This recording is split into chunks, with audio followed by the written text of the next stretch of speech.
Il y a quelque chose qui est au cœur de la sociologie, ce sont bien sûr des méthodes, mais c'est aussi une démarche d'enquête.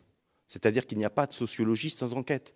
Et effectivement, là je le regrette, beaucoup de mes collègues ne font pas preuve de sociologie ou œuvre de sociologie lorsqu'ils se comportent comme des philosophes politiques et surtout comme des idéologues.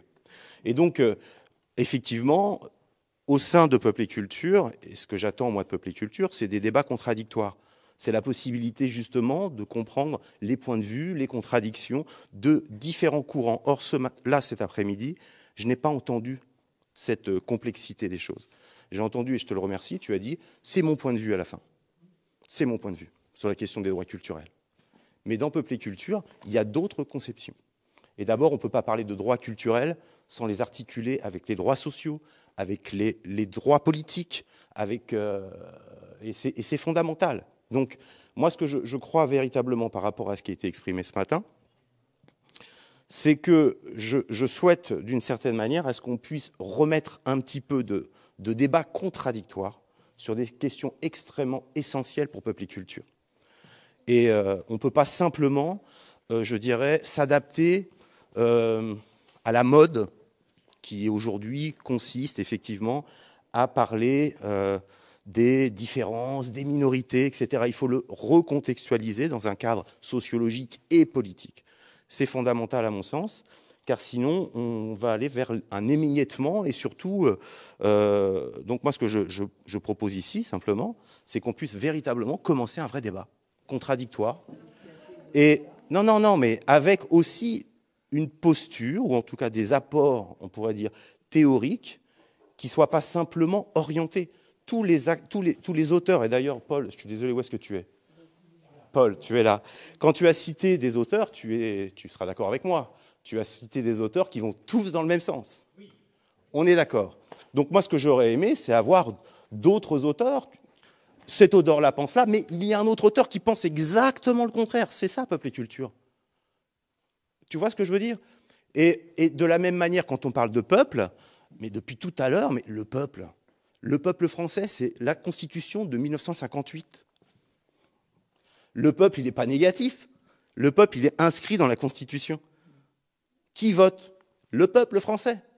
Donc, à un moment donné, effectivement, on peut donc de toute façon discuter de tout ça, mais de ramener le peuple à une dimension négative. On est dans un discours victimaire, un discours idéologique aujourd'hui qui n'est pas du tout en phase avec la réalité sociologique de la France. De la même manière que quand on parle aujourd'hui de la société française, il faut parler évidemment de la question sociologique, sociale, culturelle et aussi ethnique. On tourne autour du pot. Et donc c'est tout ça qu'il faut essayer de réfléchir. Donc voilà, merci.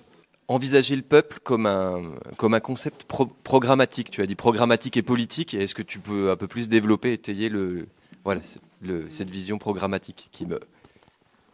Il faut que je fasse une amende honorable sur le fait que effectivement c'est une certaine sociologie comptable que je visais et que j'ai peut-être un peu trop parfois réduit la focale en prétendant qu'il s'agissait de toute la sociologie. Pour autant, alors bon, je ne sais pas ce que vous entendez par idéologique. Moi, ça ne me dérange pas de tenir des discours idéologiques, si tant est que l'idéologie soit définie et que ces bornes en soient données d'avance. Ensuite, permettez-moi de contester le fait que le peuple français vote, par exemple. J'en veux pour preuve les récentes élections. Si vraiment le gouvernement qui est aujourd'hui au pouvoir représentait ce qu'a été le vote du peuple français, par exemple, et d'ailleurs même compte tenu de ce qu'est le vote aujourd'hui et de ce que sont les abstentions, non, je ne pense pas qu'on puisse dire que le vote soit représentatif du peuple français. Alors, mais de dire le peuple français vote, ça revient à ce moment-là à dire ça, quoi. Ce que j'essayais de contester dans cette toute petite intervention, c'est l'idée qu'il y a un terme figé que l'on puisse définir d'un point de vue numérique, numéral ou comptable, programmatique au sens de en tout cas, j'essaye dans mon travail et j'essaye de porter cette idée-là que essayons de produire des œuvres au sens large du terme, dans lesquelles quelque chose fait peuple. C'est en ça que c'est peut-être programmatique et fondamentalement politique. Quelque chose fait peuple, du peuple apparaît, mais il y en a dans toutes les classes sociales, des exemples et des expériences qui font peuple, qui font apparaître du peuple. Il y en a dans toutes les expériences et dans toutes les classes sociales. Ça n'est pas l'apanage ni du prolétariat, ni encore moins de l'aristocratie, ni de toute une classe sociale aujourd'hui, de documentaristes, de journalistes, d'écrivains, de reporters qui se targue de représenter le peuple et d'ailleurs cette expression de donner la parole aux gens, que moi je trouve absolument scandaleuse, qu'on entend tout le temps et partout, donner la parole aux gens. Enfin, personne ne donne la parole à quiconque. Enfin, la parole, elle existe toujours, elle est toujours déjà là, et la question c'est s'en faire éventuellement l'entomologiste, l'anthropologue, mais... voilà, c'est en ça que c'est programmatique. Je ne sais pas si je réponds à la question, mais... Moi, je ne vais pas parler de peuple, je vais parler de culture, du coup, dans un premier temps. C'est-à-dire que, voilà, ce que je viens de voir, l'exercice que je viens de voir, c'est un exercice qui m'exclut de la notion de culture. Après, je vais faire un petit clin d'œil, mais j'ai de temps en temps essayé de lire des bouquins, effectivement, soit de philo, soit de sociaux. C'est des gens qui passent leur temps à citer les auteurs. Comme s'ils n'arrivaient pas à penser par eux-mêmes et qu'il fallait toujours qu'ils disent « mais ma pensée est valable parce qu'un tel l'a déjà dit ».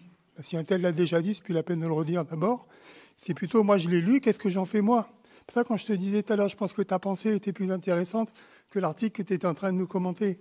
C'est que là, pour moi, la culture, c'est quelque chose de vivant, c'est quelque chose qui s'exprime à chaque instant.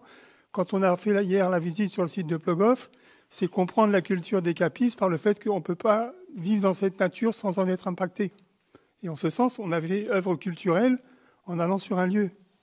Donc moi, c'est plutôt ça qui m'intéresse. Après, je suis intéressé sur la question, typiquement, le peuple français, enfin les Français, c'est le peuple qui vote. Alors, aux élections municipales et européennes, c'est tous les Européens qui votent en France. Aux élections prud'homales, c'est tous les travailleurs qui votent en France. Arrêtons aussi de considérer que la citoyenneté se réduit à une partie de la citoyenneté politique. La citoyenneté, c'est partout où on agit ensemble. Sur la notion de peuple, moi, je me suis senti... C'était la Constitution américaine qui commence « We the people ». Nous, le peuple. Nous décidons, nous, le peuple, des règles que nous allons nous appliquer. Je me suis senti le peuple pendant la révolte contre la réforme des retraites. Parce que là, effectivement, il y avait suffisamment de gens différents, avec des approches éventuellement différentes, mais qui se retrouvaient quelque part sur une éthique de vie.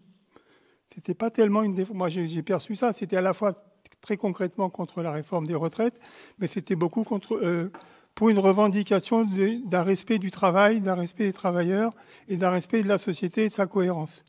Et en ce sens, là, je ne me pose pas la question qui l'a écrit. Mais là, moi, je pensais qu'on était effectivement le peuple.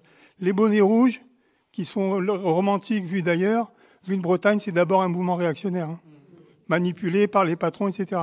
Ce qui est intéressant aussi dans les questions de révolte actuelles, c'est que dans la plupart des révoltes que tu as citées, c'est pas des révoltes contre le patronat. C'est des révoltes contre l'État, c'est des révoltes contre les règles de redistribution, comme s'il n'y avait plus la domination économique. Et d'ailleurs, le patronat lui-même maintenant ça doit faire plus d'une vingtaine d'années, il s'appelait le Centre national du patronat français. Il s'est transformé en mouvement des entreprises de France. Tel MEDEF, il n'y a plus de patronat maintenant, il n'y a plus que des entreprises. Et comme on est les entreprises, tout le monde est dans le même bateau, ceux qui sont actionnaires et ceux qui travaillent, et donc on ne va pas remettre en cause le système capitaliste. Donc je pense que c'est plus sur ces questions-là concrètes qui font qu'on pose notre réflexion. Moi, je m'en fous des sociologues. Je veux dire, Bourdieu, c'est intéressant, mais c'est intéressant parce que j'ai pas lu Bourdieu. Mais qu'effectivement, dans mon boulot, au sein du système éducatif, on voit bien, effectivement, que les dés sont souvent pipés, qu'on évalue des trucs. On évalue à l'école des trucs que les enfants n'ont pas appris à l'école. C'est comme ça qu'on dit qu'ils sont des bons élèves. Enfin, il y a plein de biais. Donc, c'est sur ces biais-là qu'il faut qu'en tant qu'association d'éducation populaire, on travaille. C'est sur toutes les arnaques, sur toutes les escroqueries. C'était tout le débat qu'on a eu ce matin qui était passionnant sur la langue de bois. Que disent les mots? Comme tu l'as dit, que disent les mots? Ils sont ambigus. Ce qui est important, c'est pas ce qu'ils sont censés être, c'est comment on les utilise. Et je refinirai sur le mot peuple. Alors moi, je ne peux pas m'empêcher, quand on dit peuple, penser au mot populaire. Alors dans ma jeunesse, il y avait des pays qui s'appelaient les démocraties populaires, qui n'étaient pas les plus démocratiques et pas les plus populaires. Il y en a un qui continue à s'appeler populaire, c'est la Chine.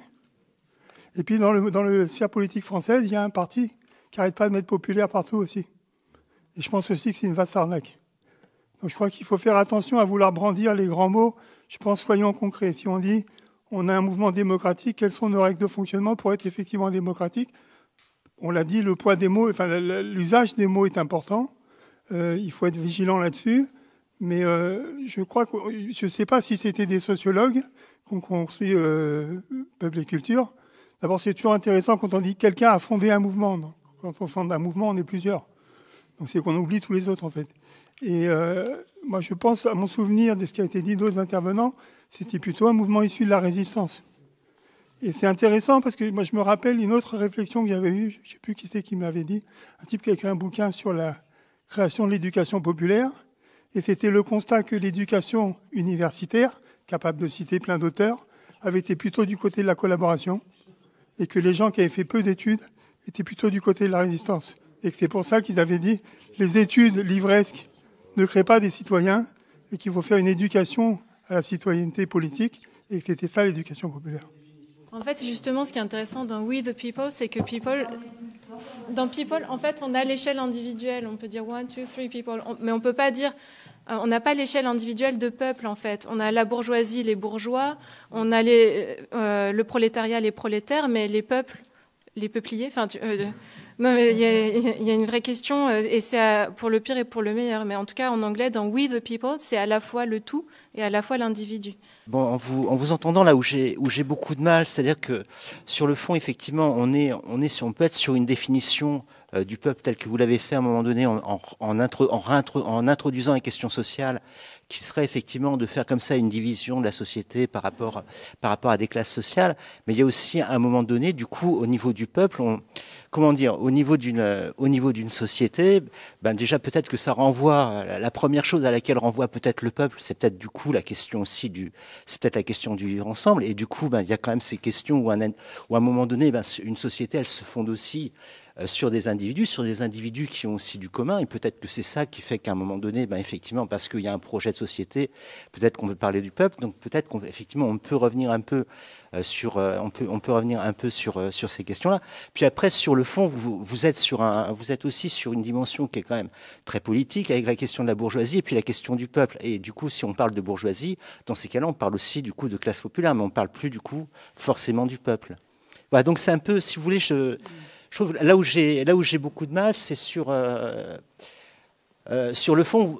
Comment dire, vous avez une vision qui est assez critique par rapport à la question du peuple. Vous faites disparaître la question du peuple, alors que sur le fond, ça reste quand même quelque chose qui, en tout cas, sociologiquement, serait en tout cas ou pourrait être du coup opérant, puisque le peuple désigne quand même à un moment donné une entité, en tout cas une communauté effectivement de citoyens. On est quand même sur quelque chose où à un moment donné, les gens se reconnaissent aussi dans quelque chose. Vous voyez, il y a un sentiment d'appartenance aussi. Et ça, vous l'enlevez, vous mettez ce sentiment d'appartenance, vous l'enlevez sur des connotations qui sont un petit peu politiques, bon, d'accord, mais n'empêche qu'au niveau sociologique, on dépasse aussi peut-être un peu ce niveau-là pour se dire que justement, à un moment donné, il y a aussi des réalités qui existent et les gens se retrouvent ensemble et en tout cas ont un sentiment de faire peuple.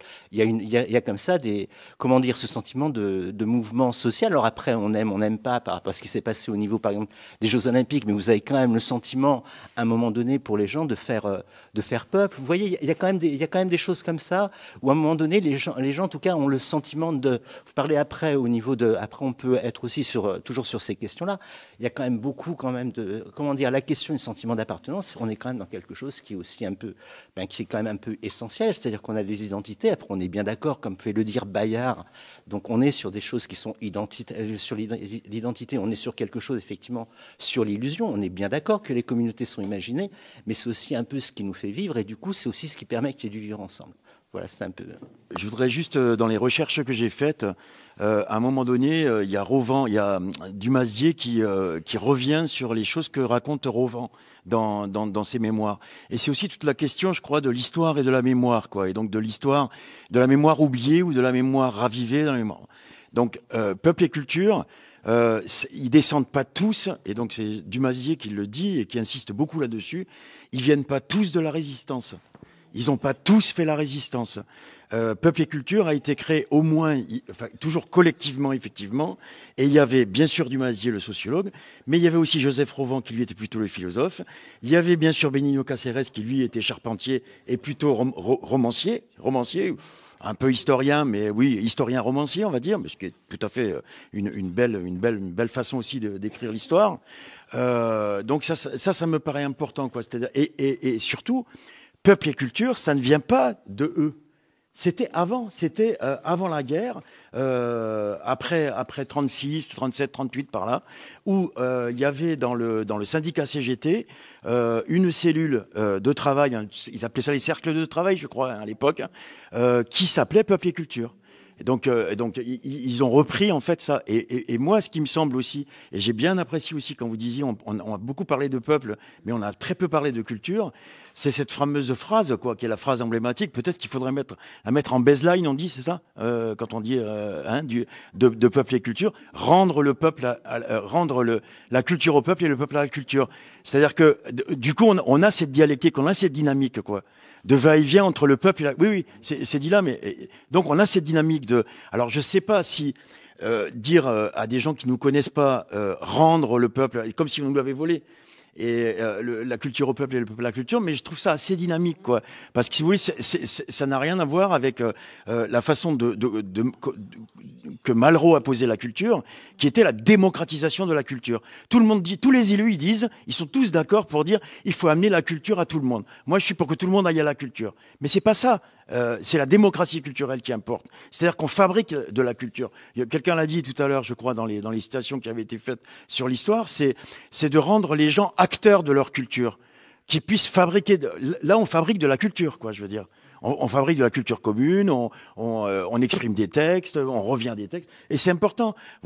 Alors, c'est vachement bien que les gens ils se provoquent les uns les autres. C'est des joutes. Heureusement qu'il existe des joutes. Heureusement qu'il y a peuple et culture pour s'engueuler, quoi. Bordel de Dieu. Non, mais c'est vrai, c'est important. Mais par contre, le fait de faire des références à des textes écrits, moi, je bois du petit lait. Enfin, c'est-à-dire qu'il y a très peu d'endroits où ça se passe comme ça dans les mouvements d'éducation populaire, où les gens lisent, où les gens font de l'arpentage, où les gens font... Et ça, c'est une ADN de peuple et culture, quoi. Et qui fait, tout à l'heure, on a discuté à table, que d'ailleurs, les salariés, beaucoup de salariés, ou d'anciens, continuent à venir, quoi. Et cette histoire de famille dont vous parliez, c'est un peu ça, je crois aussi, parce qu'il y a une espèce de truc là, peuple et culture, et qui en plus se trimballe depuis 80 ans, quoi. C'est monstrueux, quoi. Et donc voilà. Enfin, bon, bref. J'ai une question parce que je me dis que on est là aussi pour ça. Déjà, merci de nous avoir fait ces présentations et de nous avoir posé des points de vue et aussi des. Moi, ce que j'apprécie dans ce que vous faites, c'est que j'ai plutôt une approche sociologique du mot peuple, et du coup, je trouve ça pertinent d'avoir d'autres approches sur ça. Ça permet de décentrer un peu et puis du coup de créer de la pensée complexe ensemble. Je trouve ça très bien. C'était un peu une question qui faisait écho entre vos deux présentations. C'est que évidemment, moi, ça me parle quand on regarde le mot peuple par rapport aux questions de droit culturel. Même si là, ça paraît un peu hors sol, mais on sait que dans Peuple et Culture, c'est quelque chose qui est questionné de manière plus complexe ailleurs. Mais en tout cas, moi, ce que je retiens dans ce que tu disais, c'est la question des enjeux, la question de la liberté d'appartenance mouvante et multiple. Et en fait, j'ai l'impression que dans ce qu'on questionne dans Peuple, au singulier ou au pluriel, c'est cette question de multiplicité, à quel endroit ça se joue. Et du coup, j'avais envie de te renvoyer la balle sur cette question-là et sur ton regard en philosophie politique, sur cette question de multiplicité ou sur cette liberté d'appartenance. Voilà. Je ne sais pas si je vais pouvoir répondre à ta question. C'est immense. Et, ouais, multiplicité, appartenance. Ce que j'essayais encore une fois de porter, mais bon, c'est une proposition et peut-être que j'ai mal exprimé un certain point de vue sur la sociologie. Mais ce que j'essayais de porter, en tout cas, c'était l'idée qu'il fallait peut-être, au contraire, nous désaffilier des appropriations identitaires. Peut-être on pourra en reparler des JO, tout ça. Moi, ça me pose beaucoup de questions, mais que faire peuple donner à voir, entendre, regarder, penser du peuple, c'est précisément la multiplicité, quoi. Enfin, bon, je crois, je sais pas si je réponds. Enfin, Ça peut être aussi peut-être des pistes qui nous permettent de rebondir par la suite. Enfin, effectivement, je te demande pas forcément une réponse. Ouais. Non, ce mot de commun, par exemple, qui est effectivement très très à la mode. Je sais pas, Pierre Dardot et Christian Laval, deux sociologues. Mais bon, je veux pas tout le temps citer des noms. Enfin, bon, après, voilà, c'est vrai que c'est ça qui est bien aussi dans Peuple et Culture, effectivement, de pouvoir encore, oui, être un peu à l'abri aussi d'une certaine forme d'anti-intellectualisme qu'on entend quand même très très fort dans cette société dans laquelle on vit, quoi. Ouais, mais c'est vraiment mon point de vue. Ouais.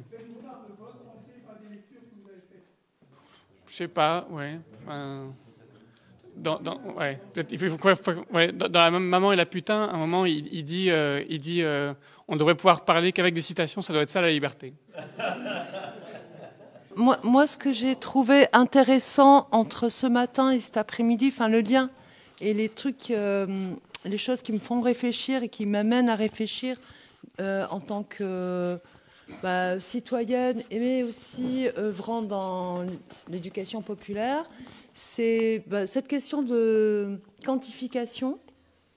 Elle nous est sans cesse posée. Nous, on va chercher des sous et à la sortie, il faut compter. C'est ça qu'on doit faire. Nous, on est dans ce maillon-là pour avoir des sous, il faut dire on a touché tant de personnes.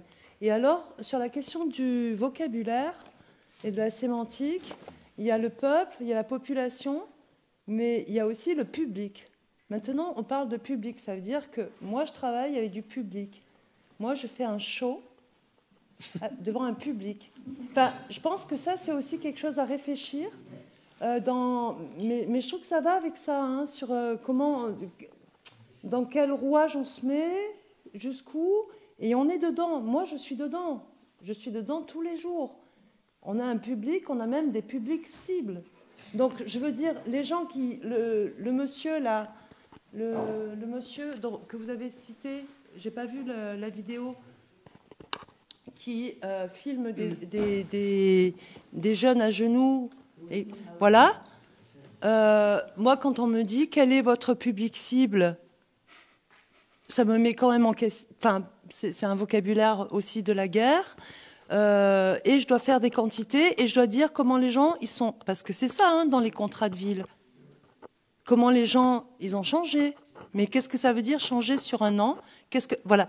On passe par cette espèce de filtre où là, pour le coup, ça c'est sacrément idéologique et qu'on pratique tous les jours cette idéologie-là.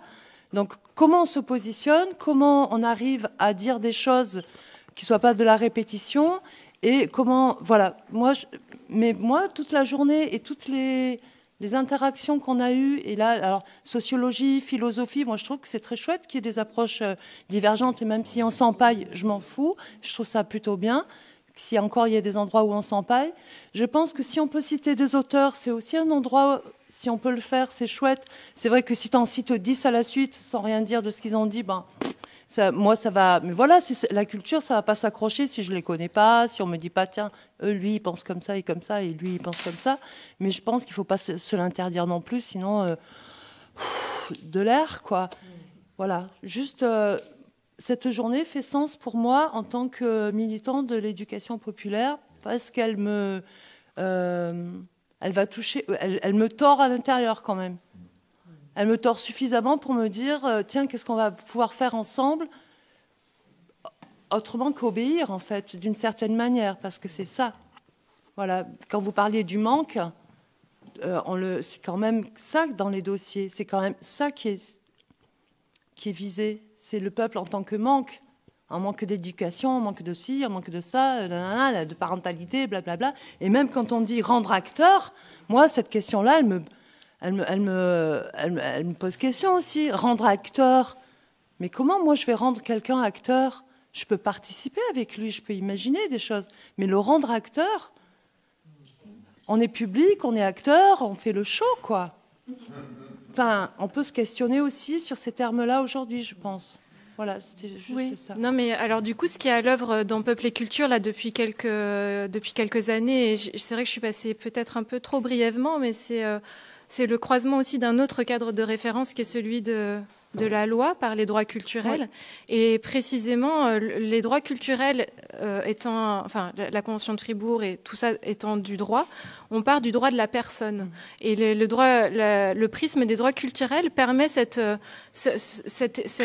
différentes échelles. On part du droit de la personne, mais on considère aussi la communauté. La seule différence, c'est que on passe pas par le biais de l'assignation identitaire. À partir du moment où on se situe par le prisme des droits culturels, on va considérer la personne dans la totalité de ce qu'elle est et non pas dans ses manques. Et c'est précisément ce qui va faire culture. La définition de la culture au sens des droits culturels, elle est extrêmement intéressante parce qu'elle est extrêmement vaste et englobante et surtout, elle ne peut pas se penser par le manque. Elle est forcément pleine, la culture. Elle est forcément pleine parce que chaque personne est riche de sa culture, de ses pratiques, de ses univers, de ses références, de ses parlers, de ses mots. Et une des réponses qu'on essaie d'apporter dans Peuple et Culture et au-delà, et même avec des partenaires, c'est justement, d'une part, de sortir des assignations identitaires, de sortir de l'interventionnisme en disant, dès lors qu'on ne peut pas parler de public ou de masse, et le pire, c'est bénéficiaire.